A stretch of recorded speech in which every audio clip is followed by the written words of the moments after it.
Yes news में आप सभी दर्शकों का स्वागत है। मैं आपके साथ इलियास बड़ेघर। आइए देखते हैं आज की खबर क्या कहती है।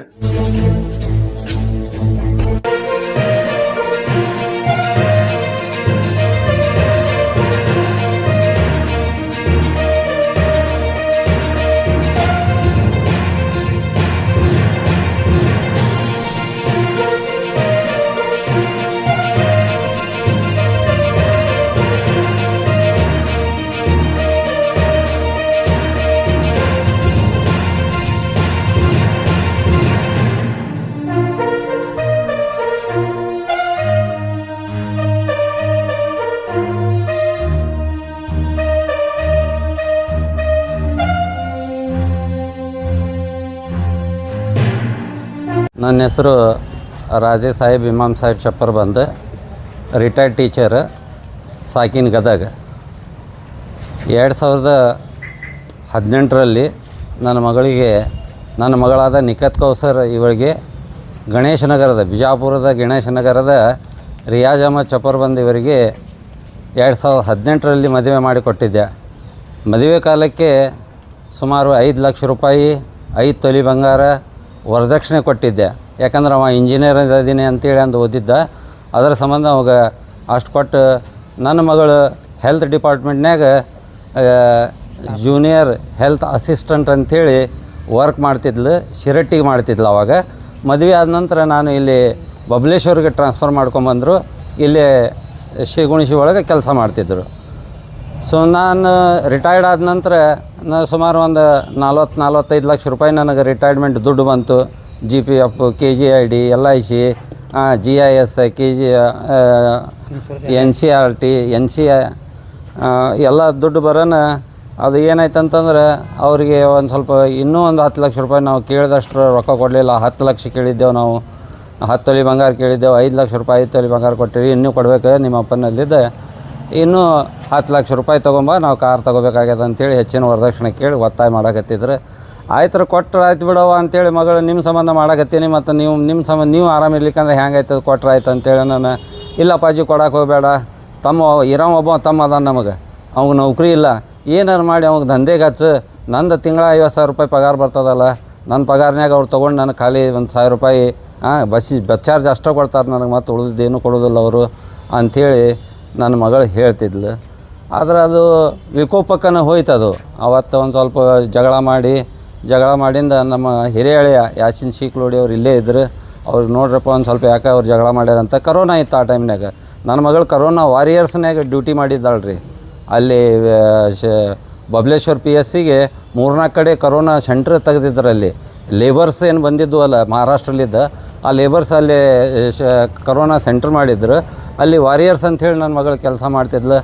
ಅಂಥ ಟೈಮ್ನಾಗ ಅವರು ಇದನ್ನು ಮಾಡಿ ಮಗಳಿಗೆ 14/5/2020 ನಾನು ಅವತ್ತು ರಾತ್ರಿ ಸುಮಾರು ಸಂಜೆ 5:30 ಗಂಟೆಗೆ ಮಾತಾಡಿದ್ದು ನಾನು. ನನಗೆ 9:00ಗೆ ಹಳೆಯ ಅನ್ನವ ರಿಯಾಜ್ ಫೋನ್ ಮಾಡಿ ಇಲ್ಲ ನಿಮ್ಮ ಮಗಳು ಕರೋನಾ ಗುಳಿಗೆ ನುಂಗಿ ಬೇಹೋಶ್ ಆಗ್ಯಾಳ, BLD ಆಸ್ಪತ್ರೆಗೆ ನಾವು ಅಡ್ಮಿಟ್ ಮಾಡ್ಯೆವು ಅಂಥೇಳಿ. ಆ ಟೈಮ್ ನನಗೆ ಬರಲಿಕ್ಕೆ, ಯಾಕಂದರೆ ಜಿಲ್ಲಾ ನಿರ್ಬಂಧಿತ್ತವ ಕರೋನಾ ಇದ್ದ ಸಂಬಂಧ.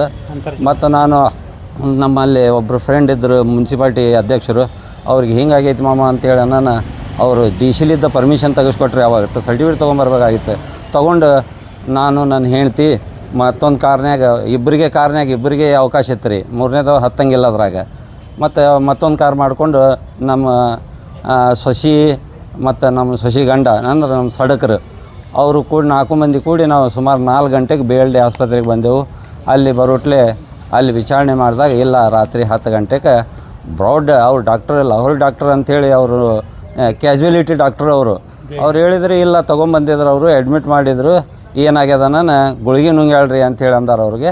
ಅಂದ್ಕೊಳ್ಳೆ ಅವ್ರು ಏನಾರು ನೋಡೋಣ ಅಂತೇಳಿ ಒಟ್ಟು ಚೆಕ್ ಮಾಡ್ಯಾರ. ಅವರು ಚೆಕ್ ಮಾಡಿ ಒಂದು ಸ್ವಲ್ಪ ಏನಾರ ಒಂದು ಇಂಜೆಕ್ಷನ್ ಕೊಟ್ಟಾರ, ಒಂದು ಸ್ವಲ್ಪ ಸ್ನಾಯಿನ ಹಚ್ಚಾರ. दुबारा वापस आती क्या कर बोल कैसा क्या भी जरा ट्रीटमेंट करे ಅವನು. ಅದು ಆಗ್ಲಾರ ಸಂಬಂಧನ ಅದು ಬ್ರಾಡ್ ಡೆತ್ ಅನ್ನರಿ ಇದು ಅಂಥೇಳಿ ಅವ್ರಿಗೆ ಹೇಳಿದ್ರು ನನ್ನ ಮುಂದೂ. ಆನಂತರ ಮುಂದೆ ನಾವು ಕಂಪ್ಲೇಂಟ್ ಕೊಟ್ಟೆವು ಜಲ್ನಗರ್ ಪೊಲೀಸ್ ಸ್ಟೇಷನ್ನಾಗ. ಕಂಪ್ಲೇಂಟ್ ಕೊಟ್ಟಿಂದ FIR ದಾಖಲಾಯಿತು. ಅದು 2021ಕ್ಕೆ ಇಲ್ಲಿ ಜಿಲ್ಲಾ ನ್ಯಾಯಾಲಯಕ್ಕೆ ಬರ್ತರಿ ಅದು ಕೇಸ್ ಸೆಷನ್ ಕೋರ್ಟಿಗೆ ಬಂದ್ರೆ ಅದಕ್ಕೆ ತಮಗೊಂಡು ಸರ್ ಅಂಥೇಳಿ ಸ್ಪೆಷಲ್ ಪಿ ಅವರು ನೇಮಣಿಕೆ ಗೌರ್ಮೆಂಟ್ಲಿದ್ದ ನೇಮಣಿಕೆಯಾಗಿ ಬಂದಿರ್ತು. ಅಂದಿಂದ ಅವ್ರು ಕೇಸ್ ನಡೆಸಿದ್ರೆ 2023ಕ್ಕೆ ನಮ್ಮ ಸಾಕ್ಷಿ ಚಾಲು ಆದವು ರೀ. ಅಲ್ಲಿವರೆಗೆ ಸಾಕ್ಷಿನೇ ಚಾಲು ಆಗಲಿಲ್ಲ. ಬರೋದು ಮುದ್ದತಿಗೆ ಬರೋದು, ಡೇಟ್ ತೊಗೊಳ್ಳೋದು, ಹೋಗೋದು. ಅವ್ರು ಕಾಂಪ್ರಮೈಸ್ ಮಾಡ್ತೇವೆ ರೀ ಅಂತೇಳಿ ಅವ್ರ ಪರವಾಗಿ ಆರೋಪಿ ಪರವಾಗಿ ವಕೀಲು ಹೇಳೋರು ನಾವು ಕಾಂಪ್ರಮೈಸ್ ಮಾಡೋದಿಲ್ಲ ರೀ ಅಂತೇಳಿ ನಮ್ಮ ವಕೀಲರು ಒಮ್ಮೆ ನ್ಯಾಯಾಧೀಶರ ಮುಂದೆ ನನಗೆ ಕರೆದ್ರು. ಹೌದೇನಪ್ಪ ನೀ ಕಾಂಪ್ರಮೈಸ್ ಆಗ್ತೇನೆ ಅಂತೇಳಿ. ಇಲ್ಲರಿ ನಾ ಕಾಂಪ್ರಮೈಸ್ ಆಗೋದಿಲ್ಲ, ನನಗೆ ನ್ಯಾಯ ಬೇಕು, ನನ್ನ ಮಗಳಿಗೆ ಅವರು ಮರ್ಡರ್ ಮಾಡ್ಯಾರ, ನನಗೆ ನ್ಯಾಯ ಬೇಕು ಅಂತೇಳಿ ಅಂದಾಗ 2023 ಜನವರಿಯಿಂದ ಸಾಕ್ಷಿ ಚಾಲು ಆದವು ರೀ. ಯಾವಾಗ ಸುಮಾರು 23 ಮಂದಿ ಸಾಕ್ಷಿ ಹೇಳಿದೆವು ರೀ. ನಾವು ಬಿಟ್ಟು PSI, ಪೊಲೀಸರು, ಅದು ಏನು ಇನ್ವೆಸ್ಟಿಗೇಷನ್ ಆಫೀಸರ್ DYSP ಅವರು, ತಹಸೀಲ್ದಾರು, ಹಿಂಗೆ 23-24 ಮಂದಿ ಸಾಕ್ಷಿ ಆದವು ರೀ. ಸಾಕ್ಷಿಯಾಗಿಂದ ಇವತ್ತು ಜಜ್ಮೆಂಟ್ ಬಂದದ ರೀ. 7 ವರ್ಷಲಿದ್ದ ನಾನು ಹೋರಾಟ ಮಾಡಿದ ಫಲ ನನಗೆ ಸಿಕ್ಕೈತಿ. ನನಗೆ ಸಹಕಾರ ನೀಡಿದಂಥ ವಕೀಲರು ತಮಗೊಂಡು ಸರ್ ಆಗಲಿ, ನಮ್ಮ ಕುಮ್ಮುಟಿಗಿ ಸಾಹೇಬ್ರಾಗಲಿ, ನದಾಫ್ ಸರ್ ಆಗಲಿ, ನಿಂಬರ್ಗಿ ಸರ್, ವಿಷ್ಣು ತೊರ್ವಿ ಸರ್, ರಾಹುಲ್ ತೊರ್ವಿ ಅವರು, ಆನಂತರ ನನ್ನ ಮಿತ್ರ ಬಾಬಾ ಸಾಹೇಬ್ರು, ಇವರು ನನಗೆ ದೊಡ್ಡ ಸಪೋರ್ಟ್ ಮಾಡಿದರು. ಸಪೋರ್ಟ್ ಮಾಡಿ ನನಗೆ ಕೊನೆಯ ಹಂತವರೆಗೂ ನಾನು ಬೆನ್ನೆಲುಬಾಗಿ ನಿಂತು ನನಗೆ ಸಹಕಾರ ಮಾಡಿದರು. ಅದರ ಸಂಬಂಧ ಅವ್ರಿಗೆ, ಪೊಲೀಸ್ ಇಲಾಖೆಯವ್ರಿಗೂ, ನ್ಯಾಯಾಂಗ ಇಲಾಖೆಯವ್ರಿಗೂ, ಮೀಡಿಯಾದವ್ರಿಗೂ ಹಾಗೂ ನನ್ನ ಹಿಂದಂಥ ಎಲ್ಲರಿಗೂ ನಾನು ಥ್ಯಾಂಕ್ಸ್ ಹೇಳ್ತೀನಿ. ಇವತ್ತು ಅವ್ರು 6 ಮಂದಿಗೆ ಜೀವಾವಧಿ ಶಿಕ್ಷೆ ಆಗ್ಯದ. ಇದು ಸಮಾಜಕ್ಕೆ ಒಂದು ದೊಡ್ಡ ಮೆಸೇಜ್. ನಾನು ಕಾಂಪ್ರಮೈಸ್ ಆದರೆ ನನಗೆ ಭಾಳ ಆದ್ರೆ 1 ಲಕ್ಷ, 1 ಕೋಟಿ ರೂಪಾಯಿ ಕೊಟ್ಟರು ಇದು ಸಮಾಜಕ್ಕೆ ಮೆಸೇಜ್ ಹೋಗ್ಬೇಕಾಗಿತ್ತು. ನಾವು ಅವ್ರು ಏನು 1 ಕೋಟಿ ಬಿಟ್ಟು 2 ಕೋಟಿ ಕೊಡ್ತೀನಿ ಅಂದ್ರೂ ನಾವು ಒಪ್ಪೋದಿಲ್ಲ ರೀ. ನನಗೆ ಯಾಕಂದ್ರೆ ಕಾಂಪ್ರಮೈಸ್ ಕರೆದಿದ್ರು. बीजापुर शहर के मशहूर तालीमी इदारे इंशाल इंग्लिश मीडियम स्कूल में अब सुनहरा मौका आपके लिए। We are hiring. अगर आप में है पढ़ाने का जुनून और बच्चों के बेहतर मुस्तकबल बनाने का जज्बा, तो आज ही जुड़िए हमारे साथ। स्कूल में जरूरत है mother teacher 1st to 5th standard के लिए, science teacher 4 post, spoken English teacher 4 post, Kannada teacher, computer teacher, sports teacher mail या फीमेल, ड्राइवर और आया की भी जरूरत है। टीचर्स की qualification D.Ed, B.Ed, MSc, computer skills जरूरी। एक्सपीरियंस वालों को प्राथमिकता दी जाएगी। पता महबूब नगर, KSB colony, near Azhar ground, Vijaypur.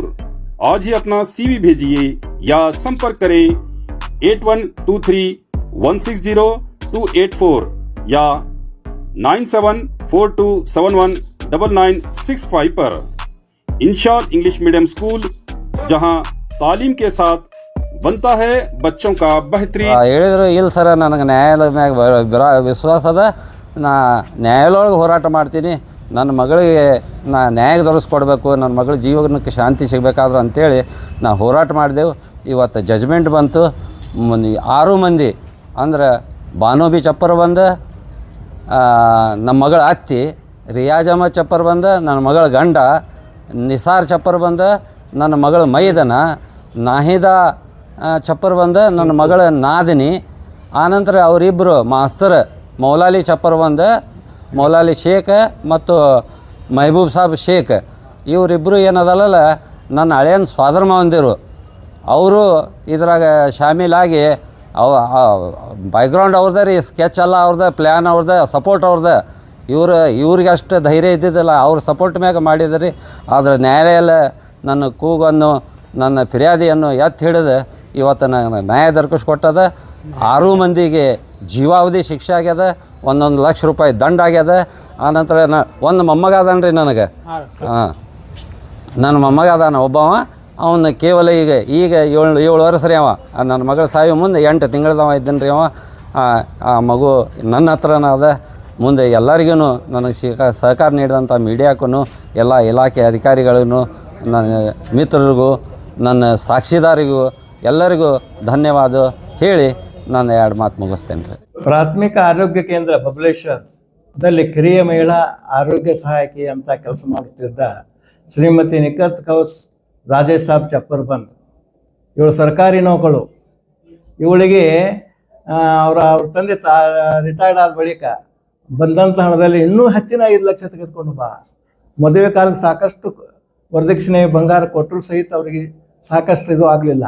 ಆದಾಗ್ಯೂ ಸಹಿತ ಆಫ್ಟರ್ ರಿಟೈರ್ಮೆಂಟ್ ಅವ್ರ ಫಾದರ್ ಆದ ಬಳಿಕ ಇನ್ನೂ ಹೆಚ್ಚಿನ 5 ಲಕ್ಷ ತೊಗೊಂಬ ಅಂತ ಹೇಳಿದ್ದಕ್ಕೆ ಆಕೆ ಇನ್ಕಾರ ಮಾಡಿದ್ದಕ್ಕೆ ಆಕೆಗೆ ಗಂಡ, ಅತ್ತೆ, ಮೈದುನ, ನಾದಿನಿ ಹಾಗೂ ಸೋದರ ಮಾವಂದರು 1 ರಿಂದ 6 ಆರೋಪಿಗಳು ಆಕೆ ಹೊಡೆದು ಕೊಲೆ ಮಾಡುವುದೇ ಅಷ್ಟೇ ಅಲ್ಲ, ಫಿರ್ಯಾದಿದಾರಗೆ ಗುಳ್ಗಿ ನುಂಗ್ಯಾಡ. ಅಲ್ಲಿಂದ ಒಂದು ಕಡೆ ಹೇಳ್ತಾರೆ ನಿದ್ದೆ ಗುಳ್ಗಿ ಅಂತಾರೆ, ಒಂದು ಕಡೆ ಹೇಳ್ತಾರೆ ಮ್ಯಾಲಿಂದ ಬಿದ್ದೀನಿ ಅಂತಾಳ. ಹೀಗೆಲ್ಲ ಮಾಡಿ ಆಕೆನ ಕೊಂದು ಅನ್ಯಾಯ ಮಾಡಿಬಿಡ್ತಾರೆ. ಒಂದು ಕೂಸಿತ್ತು ಅವರಿಗೆ ಅನ್ಯಾಯ ಮಾಡಿದ್ದಾರೆ, ಫಿರ್ಯಾದಿದಾರಿಗೆ ಅನ್ಯಾಯ ಮಾಡಿದರೆ ಎಲ್ಲರಿಗೆ ಅನ್ಯಾಯ ಮಾಡಿದ್ದಾರೆ.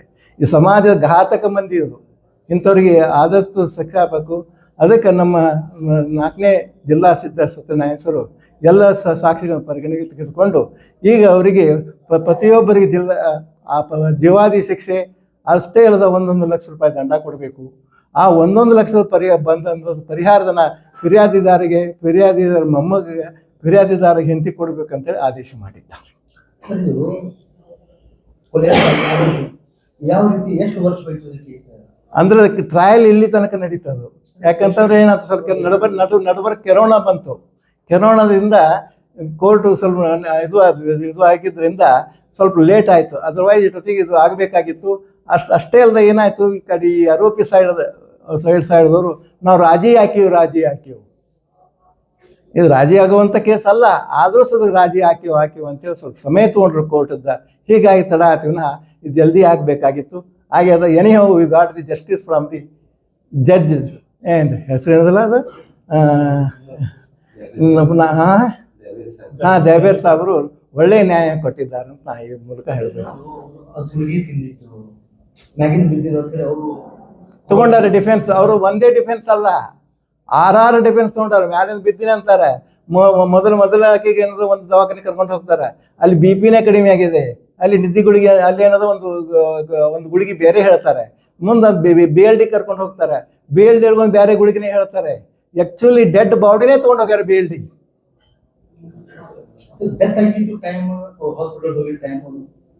ಸೇಮ್ ಅದು ಡೆತ್ ಆಗಿದ್ದು 10 ಗಂಟೆ ಸರ್. ಎಂದ 14/5/20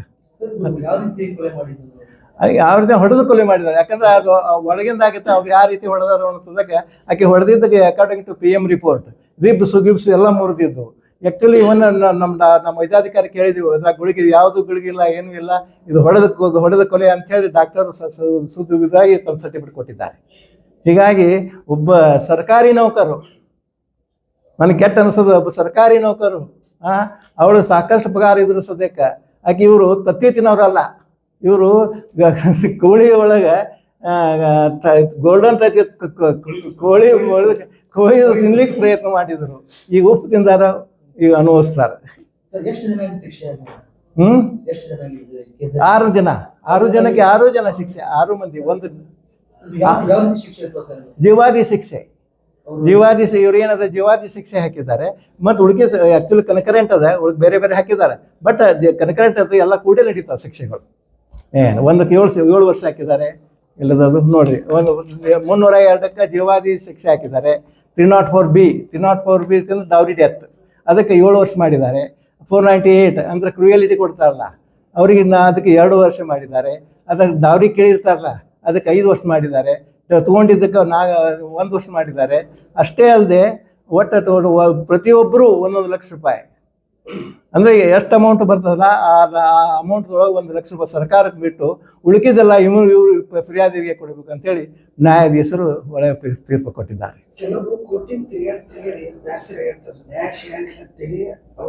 ಅಲ್ಲ, ಅದನ್ನೇ ನಾನು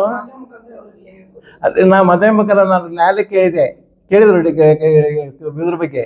ನಾ ಒಂದು ಮಾತು ಹೇಳಿದೆ, ಈ ಒಬ್ಬ ಫಿರ್ಯಾದಿದಾರ ಅಂದರೆ ಒಬ್ಬ ಮಾಸ್ತರು ಒಳ್ಳೆಯ ಶಿಕ್ಷಣ ಕೊಟ್ಟು ಆಕೆಗೆ ಒಳ್ಳೆಯ ನೌಕರಿ ಕೊಡಿಸಿ ಆಕೆಗೆ ಸಾಕಷ್ಟು ವರದಕ್ಷಿಣೆ ಕೊಟ್ಟು ಲಗ್ನ ಮಾಡಿ ಕೊಟ್ಟು ಆದರೂ ಸದ್ಯಕ್ಕೆ ಈ ಆರೋಪಿಗಳು ತಮಗೆ ಸಾಕಾಗಲಾರದಕ್ಕೆ ಏನು ಇನ್ನೂ ಹೆಚ್ಚಿನ ತರ ತಗೊಂಬ ಅಂತ ಹೇಳಿ ತರಲಾರದಕ್ಕೆ ಆಕೆಗೆ ಹೊಡೆದು ಕೊಲಾಸ್ ಮಾಡಿದ್ದಾರೆ.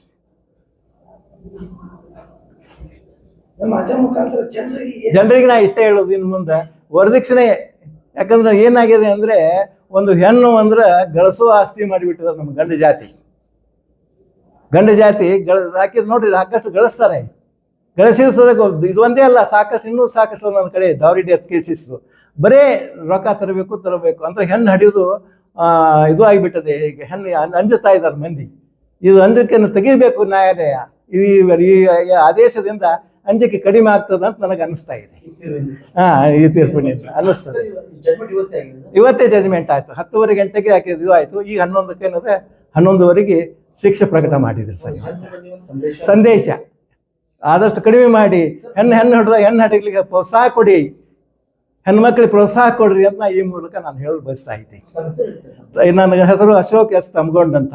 ಏನ್ರಿ, ನಾನು ರಿಟೈರ್ಡ್ ಆದರೂ 15 ವರ್ಷ ಆದರೂ ಸರ್ಕಾರ ನನಗಿನ್ನೂ ನಾನು ಡಿಫೆನ್ಸ್ ಮಾಡೋದಿಲ್ಲ, ಆದರೂ ಸರ್ಕಾರ ತರಪಿಂದ ಕೇಸ್ ನಡೆಸ್ತಾ ಇದ್ದೀನಿ. ನಮಸ್ಕಾರ. ಇವತ್ತೇನು ನ್ಯಾಯಾಲಯ ಏನೈತಿ ಜಜ್ಮೆಂಟ್ ಏನೈತಿ, ಈ ಜಜ್ಮೆಂಟ್ ಯಾಕಪ್ಪ ಅಂದ್ರೆ ಹೆಣ್ಮಕ್ಳು ಭಾಳ ಖುಷಿ ಪಡ್ಬೇಕು ಈ ಜಜ್ಮೆಂಟ್ದಿಂದ. ಯಾಕಪ್ಪ ಅಂತಂದ್ರೆ ಯಾವುದೇ ಪ್ರತಿಯೊಬ್ಬ ಹೆಣ್ಮಗಳು ಗಂಡನ ಮನೆಗೆ ಹೋಗ್ಬೇಕಪ್ಪ ಅಂತಂದ್ರೆ ಏನೈತಿ ಅಲ್ಲಿ ಹೋದಂಥ ಹೆಣ್ಮಗಳು ವರದಕ್ಷಿಣೆ ಕಿರುಕುಳ ಸಾಮಾನ್ಯವಾಗಿ 100ಕ್ಕೆ ಏನೈತಿ 60-70% ಅಂತರೂ ಇರೋದೇ. ಅದರಲ್ಲಿ ಏನೈತಿ ಈ ಜಜ್ಮೆಂಟ್ ಅಂತೂ ಏನೈತಿ ಪ್ರತಿಯೊಬ್ಬರು ಹೆಣ್ಮಕ್ಳು ಏನೈತಿ ಧೈರ್ಯದಿಂದ ಏನೈತಿ ಕೋರ್ಟಿಗೆ ಬಂದು ಕಂಪ್ಲೇಂಟ್ ಕೊಟ್ರಪ್ಪ ಅಂತಂತಂದ್ರೆ ನಿಮಗೆ ಏನೈತಿ ನ್ಯಾಯ ಸಿಗ್ಲಾಕ ಏನೈತಿ ಸ್ವಲ್ಪ ಟೈಮ್ ಹಿಡಿಬೋದು, ಆದರೆ ಹಿಂದೆಲ್ಲ ನ್ಯಾಯ ಅಂತೂ ಸಿಗ್ತೈತಿ. ಬಟ್ ಏನೈತಿ ಸತ್ಯ ಐತಿ ಅಂತ ತೋರಿಸ್ಲಿಕ್ಕೆ ನಮಗೆ 5-6 ವರ್ಷ ಟೈಮ್ ಬೇಕಾಯಿತು. ಬಟ್ ಏನೈತಿ ನ್ಯಾಯ ಸಿಕ್ಕಿದೆ. ಬಟ್ ಅವರು ಖುಷಿಯಾಗಿದ್ದಾರೆ.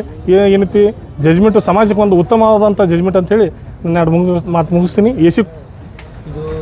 ಕೋವಿಡ್ನಲ್ಲೇ ಆಗಿತ್ತು. ಹೌದು ರೀ, ಹೌದು ಯಾರು ಹೊರಗೆ ಹೋಗ್ತಾ ಇಲ್ಲ. ಹೌದು ರೀ, ಹೆಂಗಿದು ಅವ್ರಿಗೆ ಗುಳಿಗೆ ತೊಗೊಂಡಿದ್ದಕ್ಕೆ ಆರೋಪ ಮಾಡಿದ್ದು. ಹೌದು ರೀ, ಫೋನ್ ಮಾಡಿದ್ದು, ಅಲ್ಲಿ ಹಾಸ್ಪಿಟಲ್ ಅಡ್ಮಿಟ್ನ ಮಾಡಿದ್ದು. ಹೌದು, ಹೆಂಗೆ ಸಾಬೀತಾಯ್ತು ಇದು ಮೆಡಿಕಲ್ ರಿಪೋರ್ಟ್ ಏನೈತಲ್ಲ, ಮೆಡಿಕಲ್ ರಿಪೋರ್ಟ್ ಏನೈತಿ ಮತ್ತು ಆ ಬಾಡಿಗೆ ಆದಂಥ ಗಾಯಗಳನ್ನು ಏನೈತಿ ಬ್ಲಡ್ ಇಂಜುರಿನೂ ಆಗಿದ್ದು ರೀ, ಸಾಕಷ್ಟು ಬ್ಲಡ್ ಇಂಜುರಿನೇ ಆಗಿತ್ತು. ಬಟ್ ಏನೈತಿ ಮೆಡಿಕಲ್ ರಿಪೋರ್ಟ್ದಿಂದ ಏನೈತಿ ಪೂರ್ತಿ ಏನೈತಿ ಸಾಬೀತಾಗೈತಿ. ಇದು ಏನಪ್ಪ ಅಂತಂದ್ರೆ ಇದು ಇಟ್ ಈಸ್ ಮರ್ಡರ್ ಅಂತ ಹೇಳ್ಬಿಟ್ಟು. ಆಮೇಲೆ ಏನೈತಿ ಇವರು ಏನೈತಿ ನ್ಯಾಯಾಲಯ ಏನೈತಿ ಎಲ್ಲ ಸಾಕ್ಷಿಗಳನ್ನು ಪರಿಗಣಿಸಿ ಏನೈತಿ ಇವತ್ತು ಜಜ್ಮೆಂಟ್ ಕೊಟ್ಟಿದ್ದೀವಿ. ಇವತ್ತು ಹೌದು ರೀ. ಸಮಾಜಕ್ಕೆ ಏನೈತಿ ಒಂದು ಎಚ್ಚರಿಕೆ ಕೊಟ್ಟಿದೆ ಕೋರ್ಟು. ಏನೈತಿ ತಪ್ಪು ಮಾಡೋರಿಗೆ ಏನೈತಿ ಒಂದು ಸಂದೇಶ ಕೋರ್ಟು ಒಂದು ತೀರ್ಪಿನ ಮುಖಾಂತರ ಕೊಟ್ಟಿದೆ. ಏನಪ್ಪ ಅಂತಂದ್ರೆ ಏನೈತಿ ತಪ್ಪು ಮಾಡೋನು 10 ಸರಿ ವಿಚಾರ ಮಾಡಬೇಕು, ಆ ಥರ ತೀರ್ಪು ಕೊಟ್ಟಿದೆ. ಇವತ್ತು ಒಟ್ಟರಿಗೆ 6 ಮಂದಿಗೂ ಏನೈತಿ ಜೀವಾವಧಿ ಶಿಕ್ಷೆ ಆಗಿದೆ. Admissions are open in Al-Huda Urdu medium school and lead English medium school Vijaypur. तालीम की बेहतरीन पहचान बन चुके अल-हुदा उर्दू मीडियम स्कूल और लीड इंग्लिश मीडियम स्कूल सिर्फ एक स्कूल नहीं बल्कि बच्चों के बेहतर मुस्तकबल की मजबूत बुनियाद हैं। यहाँ मॉडर्न एजुकेशन के साथ साथ दीनी तालीम भी दी जाती है ताकि बच्चे करिकुलर एक्टिविटीज के साथ साथ को करिकुलर एक्टिविटीज के जरिए अखलाक, कम्युनिकेशन स्किल्स और ओवरऑल डेवलपमेंट में आगे बढ़ सके। स्कूल में मौजूद हैं वेल क्वालिफाइड और एक्सपीरियंस्ड टीचर्स, वेल इंफ्रास्ट्रक्चर और फर्निश्ड क्लासरूम्स, प्लेग्राउंड और van facility, CCTV surveillance, spoken English, abacus और smart classes, sports, science and maths activities, दीनियात एग्जीबिशन और quiz competitions, only fees no donation.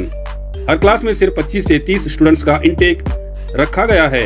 Vacation classes भी लिए जा रहे हैं, तो देर किस बात की, नर्सरी से 10th तक के लिए एडमिशन्स शुरू हो चुके हैं। Address JM road, KSB colony, near Indira Nagar, Vijayapur. अधिक जानकारी के लिए स्क्रीन पर दिए गए नंबर्स पर कॉल करें। जैसा कि आप सब जानते हैं कि आप सभी का प्यार हमारे साथ कायम है, इसी तरह से हमारे इस चैनल को प्यार करते रहिए और हमारी सारी खबरों को लाइक, शेयर और सब्सक्राइब करना ना भूलिए। हमारा यही मकसद है कि आपको हर खबर जो है जैसा है वैसा ही आपको हम दिखाते रहेंगे, ना किसी का पक्ष लेंगे, ना किसी के विरोध में जाएंगे। हमारे कदम सच के साथ।